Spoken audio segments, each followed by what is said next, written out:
Nexus PMG welcomes you to the Bigger Than Us podcast, which we as energy geeks lovingly refer to as the BTU. Bigger Than Us is a podcast that focuses on ideas that will shape the future of our planet and ultimately our existence. We will occasionally lean into energy topics because, after all, it's the key to our collective survival. But we'll also explore other ideas and topics that we believe will have an impact that is bigger than us. And now, on to today's show.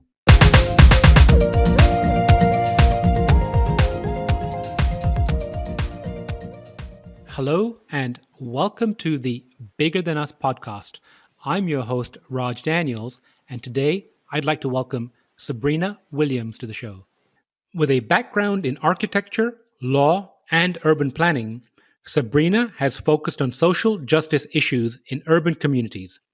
For 19 years, she directed Home and Community Inc., the nonprofit she founded. There, she developed SEED to address food security in low-income populations and organized SEED workshops in Cuba and South Los Angeles.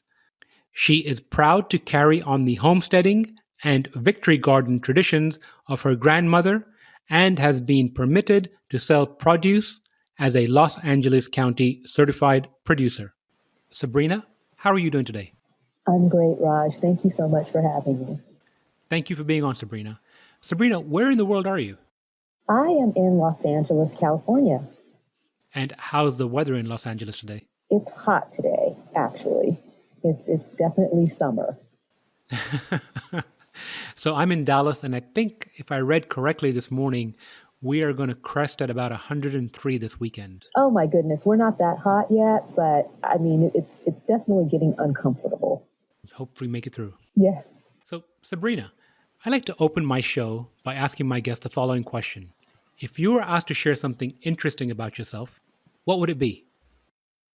Well, I think, given this times that we're in, there are so many interesting and different things that are happening for a lot of us. But for me, music is really carrying me through, and I've actually started to get back into that a little bit. I've been a lifelong singer, and I actually am now in a ska band where I share lead vocal duties with my 16-year-old. So that has been really something to pass the time and just really, a nice distraction. I love that idea, and excuse my ignorance, what is a ska band? So ska is a type of music that, it's gone through different waves, but it came out of England, Jamaica, and a lot of people that did it were like young people and it had a lot of diversity to it. So there are a lot of bands like the Selector, the Specials, different things, English Beat, people have heard of before. And so it's just a nice, happy, upbeat music.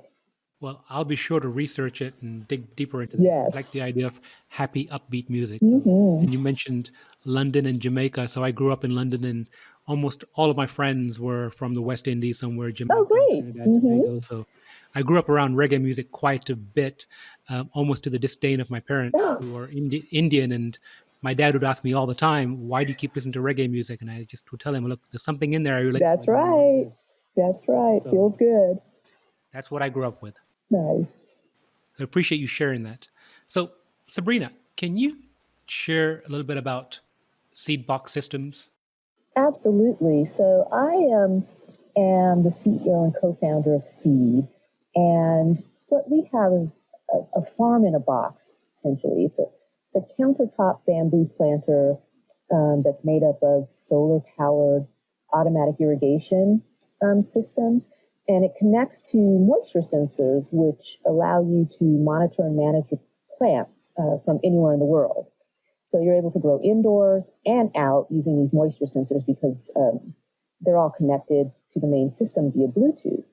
And outdoors, that means raised beds, small plots, and you program the system based upon the plants you're actually growing. So it's specific to your environment, not just, using historical weather data or water that's in a reservoir, for instance. And one of the things we learned is that empirically as growers ourselves, but also through market research, is that people generally fail at growing because they're trying to grow a plant like, say, a basil in Arizona using what might be guidance for New York. And so we insert a certain specificity. So we have this main product, this kit for retail consumers, but we formed as a benefit corporation because we're most proud of our mandate to provide a system to a farmer in a low-income or developing community with each one that's sold at the retail level. And this one-for-one model helps us directly address food insecurity and really work towards limiting agriculture's impact on climate change. Can you walk me through a system where, I get the box and pairing to my phone and all the steps I need to go through? Yeah, definitely. So one would take it out of the box, and right away, it's not a plug-in system. The ultimate system is not to be plugged in. It's operated through rechargeable battery. So you'd open this up, and you'd have this planter box. You'd put dirt in the section where you plant, up to 3 plants. This is the indoor version of this. And within that indoor version, there's an actual sensor, moisture sensor, that you would put into the dirt. That kit has in it a microcontroller. And that microcontroller has the Bluetooth capacity to connect with the moisture sensor.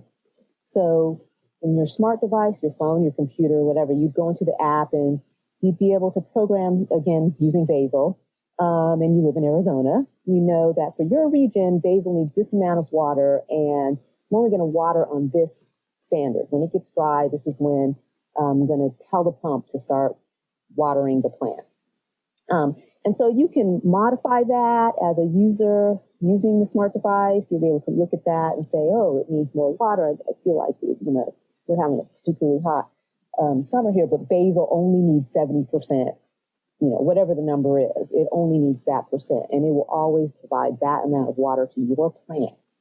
The great thing is these moisture sensors, not only are they for your countertop system, your kit, you'll be able to put those outside in your raised bed or your right into the dirt to allow you to water outside as well. So you have this capacity to monitor and manage your plants both inside and out, whether you're getting just the retail system, say from a big box store or specialty online, something like that.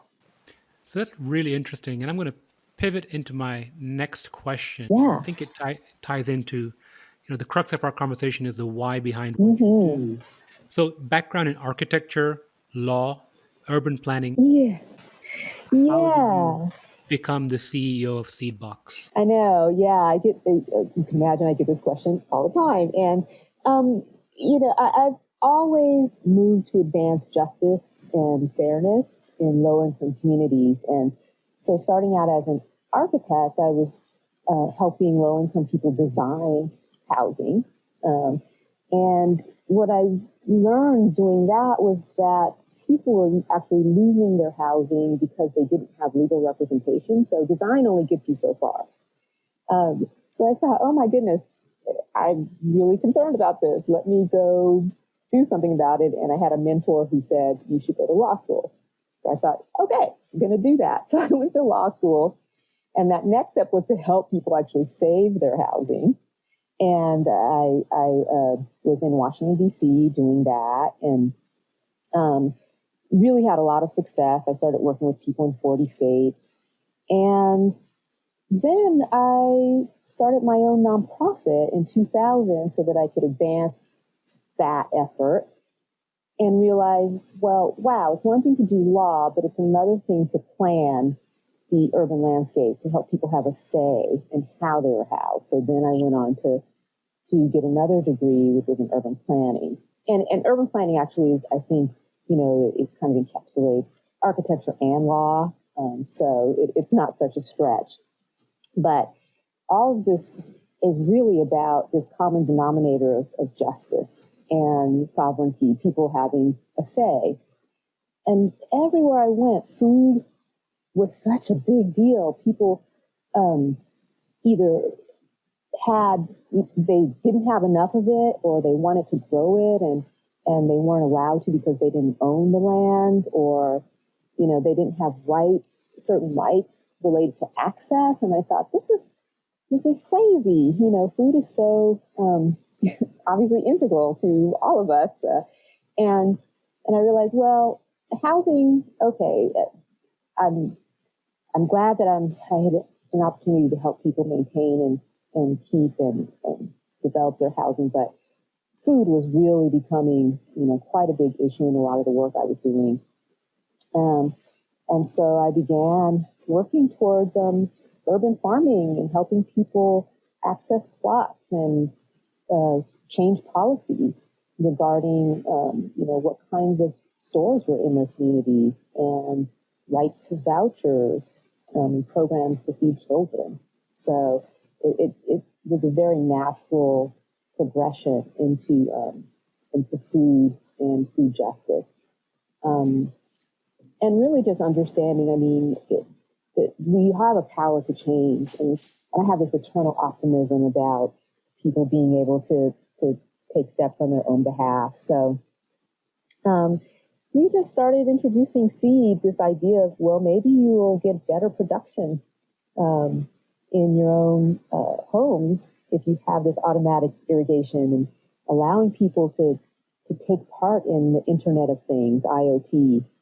And it was great. It was like this light bulbs were going off in all these communities, being able to enter technology, or to bring technology into their gardens and their lives, which of course opens up so many other areas too outside of the garden. So that's really been the passion and the impetus for what drives me, the why. So that's really interesting. And I've got so many questions from what you just shared.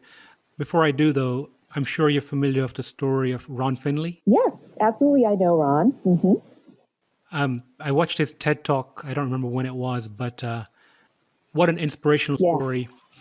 I live in a suburb north of Dallas, and I look at the sidewalks and I look at the front lawns that we have, and Yes.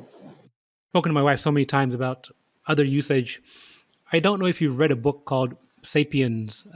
Came out a few years ago. It's a great book. No. But I was surprised to find out that, and apparently I don't know if it's true or not, I haven't verified it, but the reason that we have lawns, or the front lawns of our house, is to convey to our neighbors, I guess it would be, that not only do I have enough resources to take care of myself, but I can afford to also just, water grass and Right. Right. And when I saw Ron's story, and I've done some research in the past regarding food deserts, and we have some issues in this area too regarding food insecurity. Mm-hmm. I just think to myself that I don't know what LA looks like, but when we talk about Dallas, that there's so many different areas in Dallas that could be converted to farms or urban farming. Recently my wife and I had this conversation about autonomous vehicles and what that's going to look like going forward, and hopefully the opportunity to convert some of these parking garages into vertical farms. But I'm super optimistic about what we can do to address some of these food insecurity issues going forward. Yes. And you mentioned justice and fairness in urban planning, and I don't mean to take the conversation into a somber mood, but some of the challenges that are going on right now, an article regarding mass evictions that are coming. Yes. I don't know, I guess my question is, what kind of advice could you share with individuals to, perhaps become more aware of these issues, and what can we do as a community to perhaps help or do our part to, address some of these issues? Yeah, one of the things, just thinking back to when I was learning about this and becoming so involved, was actually talking to people.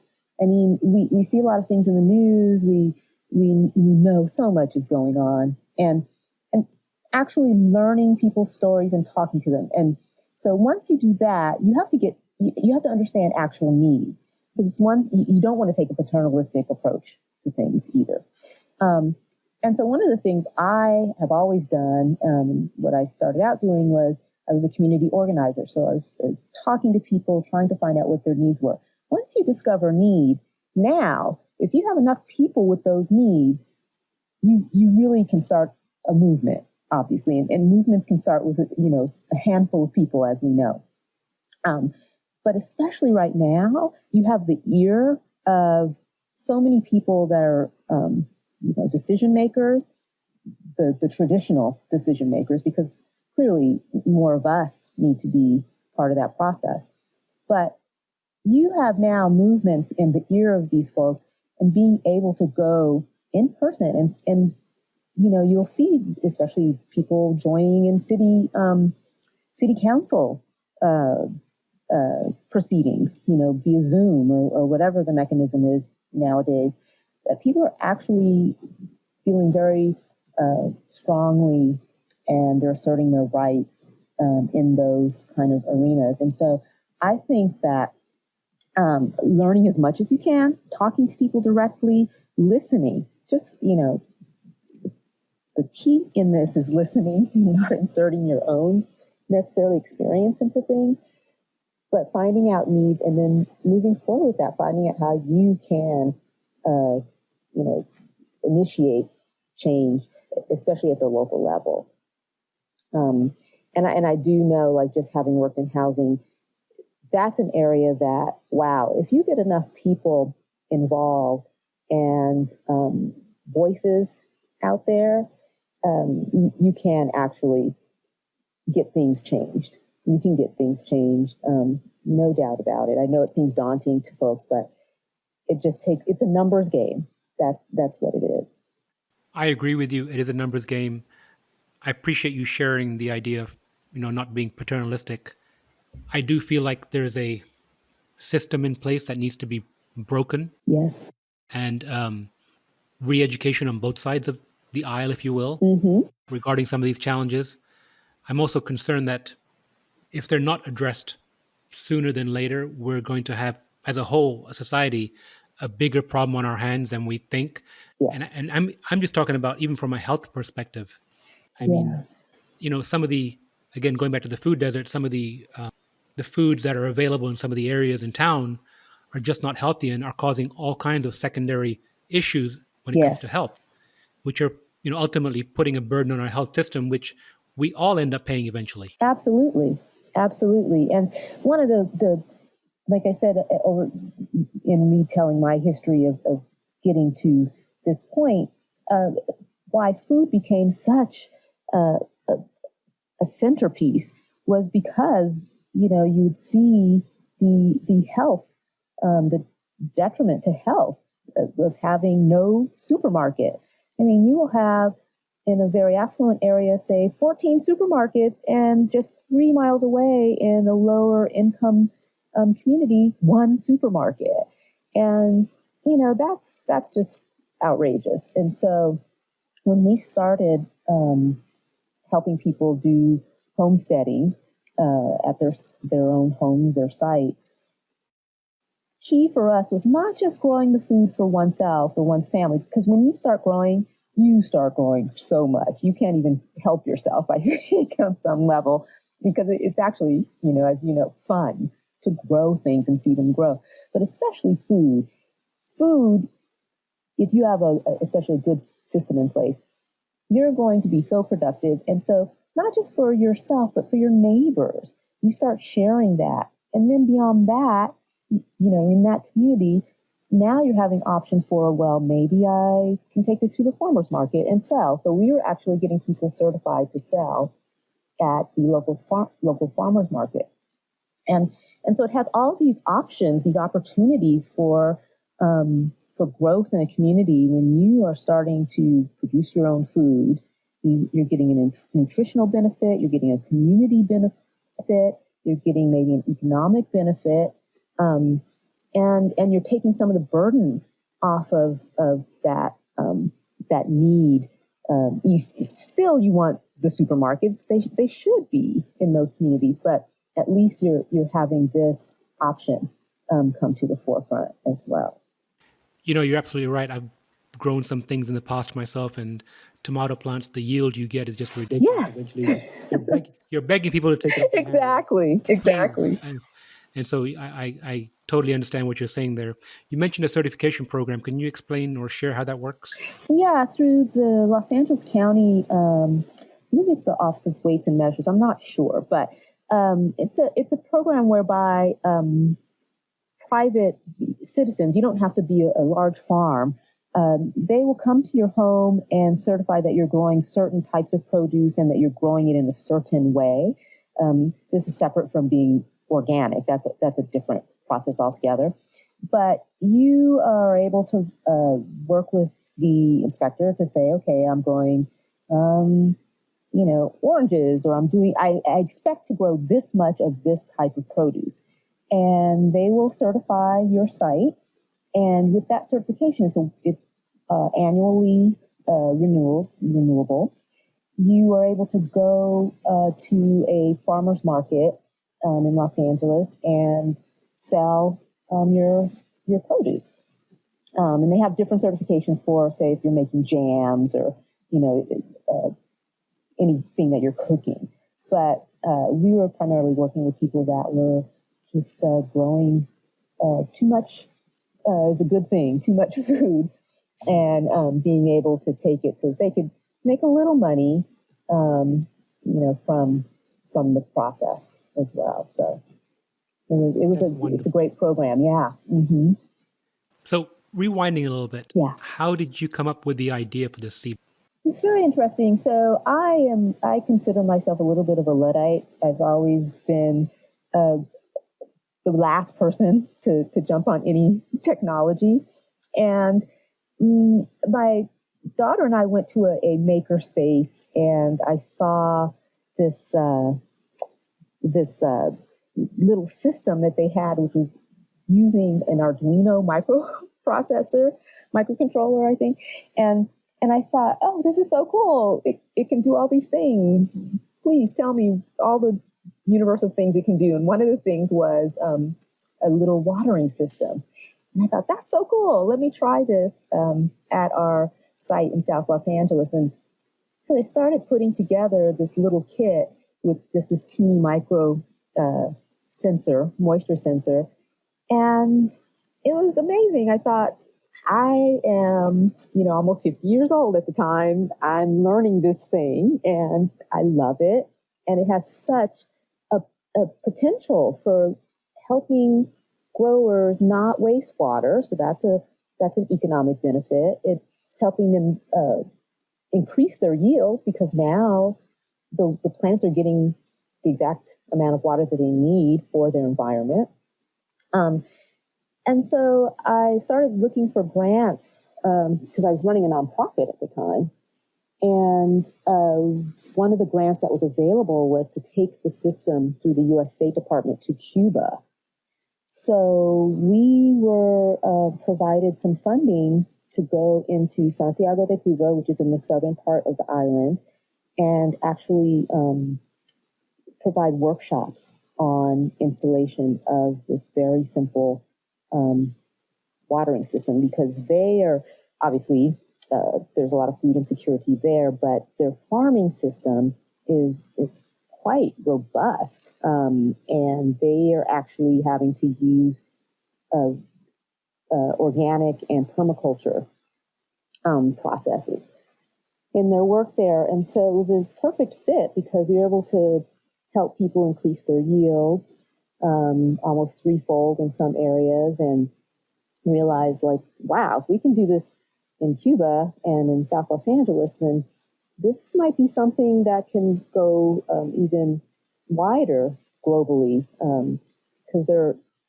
like 500 million smallhold farmers in the world, and I think the number is something like 70% of the food that's produced is at these small farms. But a lot of them are inefficient, they're not as productive as they could be, and so we started dreaming huge that way, and that's how Seed took off in the last year and a half. So how was the reception when you went to Cuba? It was great. And I mean, I had been there before, and so I had people that I knew, and I was able to help them gain some workshop experience so that they could carry on the work after we were gone. And I mean, Cuba's a really lovely place. The people are just, I mean, I've never had a bad experience there. And farming is really taken seriously and innovative. You know, they're innovative anyway because they have limited resources. But in terms of farming, I mean, I learned things about regenerative agriculture that I did not know, and how you do companion planting, and you know, in addition to having now this watering system that could help people, you know, find a economy there with making sure that there's no water waste. Just the other systems in place, including permaculture systems, I felt like I was gaining more than, you know, the folks that I was supposedly assisting and helping there. But reception was outstanding, and we hope to get back and complete our work there, you know, at some point. Very nice. So speaking of gaining more, what have you learned, or what have been your surprise moments on your journey so far? I think what's interesting to me is that how much people actually want to grow things. I mean, I think we all need to be reminded, and we are getting a chance now with these unusual times, that things are all connected. We have this mind-body connection, and there's something about growing things. It's really lovely and meditative and self-affirming, and getting people on board with that. But even beyond getting on board, once they're there, it's been amazing to learn how much they just want. People want more information. How do I grow this? And I really do think it's because it's an opportunity to have your mental health supported. People haven't done it up until, you know, now in these numbers, I think, because they were scared that it was some kind of difficult process. But now we have this opportunity, and people are seeing, oh, yeah, this is great. Look what I'm gaining from being in a garden. Or even if it's not a whole garden outside, you're growing something in your house, and it feels good. And that's been really, I mean, it shouldn't be surprising to me, but it has been. And I really want to support people in that effort. I'm finding myself wanting to do that. And I think in conjunction with that, they want to grow things, but they also want to be involved in technology. And so that's really worked for us to have people oriented towards the growing and the Internet of Things, and so it's been a very nice learning process for me. It sounds lovely, and I will second that. I think it's very therapeutic to have your hands in soil. I think there's a reminder somewhere deep down inside of us that that's where we all come from. Yes. I feel like there's that realization once you're in there that, you know, you're partners in this life together. Yes, absolutely. Absolutely. So what's next for Seedbox? What does the future hold? Seedbox 5 years from now, how does it look? Yes. Well, I think, you know, one of the big bits for us is during this time we've pivoted a little bit to providing these starter kits, we call them. So we're really looking forward to working with institutions and kids primarily, because once you get a kid growing, it just takes off from that. And they're just wonderful to be around and have involved in this process. So working more from the institutional level, and taking that kind of simplicity to global farmer network, and making sure, I said this so many times, we have 9 billion people to feed by 2050. How are we going to do that? So the next 5 years for us is the key is getting those systems set up in places outside of the United States where we can make sure our 1-for-1 mandate is taking place, and that we're actually serving, farmers in need. I love that vision. Are you familiar with the book, The Wizard and the Prophet?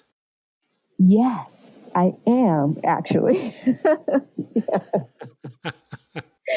What? Yes. I I think, read it. hmm I read it recently, and I'm conflicted. how so? So a gentleman recommended to me, a previous guest, Walter McLeod, recommended it to me, and I read it. I'm conflicted on the different ends. Both Vogt and Borlaug were geniuses in their own hmm way. hmm It's because of Borlaug that we have this ability to feed the world right Right. now from the wheat and the rice, Yes. etc. A lot of work he did is in Asia, India, China, Pakistan, Yes, yes. Hmm and so on one hand, and I told Walter this in all candidness, on one hand, I feel like what he did was miraculous, enabling the population to grow and have food. Yes. And from a selfish perspective, me being a Indian, being several generations Yes. removed from India, but my generation stemmed from there, so allowed my forefathers to continue living. Right. On the other hand, as I look at some of these population challenges that those countries are having, Yeah. and that's my conflict, honestly, is that you know I don't know where I sit on that spectrum between the prophet and the wizard, and I'm no doubt about it. What Borlaug did was Yeah. phenomenal, and I hmm highly recommend the read. But regarding carrying capacity and the Malthusianism, I mean, I just think and that's my confliction. Well, I think, even on a very basic level, thinking about, um, I mean, we talk about how do we feed this many people, but also use technology to do it. And I don't want people to come away from something like that thinking, well, okay, yes, let's look at something like wheat and and how nowadays we're talking about GMOs and organics and Right. it's I think we've done a lot of damage to the world, we humans, uh, in trying and talking about feeding so many people, have taken away the very natural way of feeding all those people. We've definitely damaged the environment in a lot of places by not, again, having companion planting or looking at the ways that we sequester carbon. And, so I like the, I mean, the technology of being, I guess, a wizard, I think is really important. Like, this is something that can actually help us uh, bring more, I think, cost savings to people. So technology is definitely going to allow us to do that, but it can be hand in hand with this this very natural way of doing things. When you talk about regenerative agriculture, it still needs to be water has to be involved. So maybe that's where we're, like with seed, we're using technology to support natural options. So yeah, I think in places we will hopefully be going into Africa soon. This is going to be a big question. How are we working? How are we feeding two birds with one seed, as it were? So those are really conundrums for us too. Well, those are big problems to solve, and I look forward to seeing you grow. My last question is, if you could share some advice or words of wisdom with the audience, what would it Yeah. be? I think that there's a lot of times when I think about advice, I think about things that my grandmother used to share with me because she's the inspiration for me even being in growing things. I still use some of her old peppers to each season to grow. And she used to say this: um, old keys, old keys can't unlock new doors. And for me, I never thought I'd be taking on this entrepreneurial adventure in my 50s after 20 years of running a nonprofit. And so I think about that old keys unlocking new doors. I was feeling stuck. If you're feeling stuck, and you really want, there's something really important for you, you're moving into a new area, you're going to have to change the keys, really think about what that looks like. Being stuck is not an option. So that's I think that advice has worked for me in the last couple of years, and I would offer it to anyone. Well, Sabrina, I so appreciate that. Is there anything that I should have asked you or should have explored that I did not? No, I think my primary goal is to talk about how we have so many people that are hungry, and there are a lot of things going on in the world, and we can think about a lot of things at one time. And I think let's just not forget that we are stewards here of this earth, and we need to be able to set ourselves up for success. And part of that is making sure that everybody has enough food to eat. So if there's nothing else that comes out of this, that's something that is really important to me. Well, I really appreciate that. I just want to add that if someone is listening to this show and they reach out to me, raj.daniels@nexuspmg.com, Yeah. I will buy them a starter kit. Oh my goodness, that's amazing. Well, I love that, Raj. Thank you so much. Of course, Sabrina. Thank you so much, and I look forward to catching up with you again soon. Absolutely. It's been great. Thank you for having me. Thank you for listening. And if you like our show, please give us a rating and review on iTunes. And if you want to show your support, please share our show with a friend or reach out to us on social media, where you'll find us under our Nexus PMG handle. Bigger Than Us is a Nexus PMG production.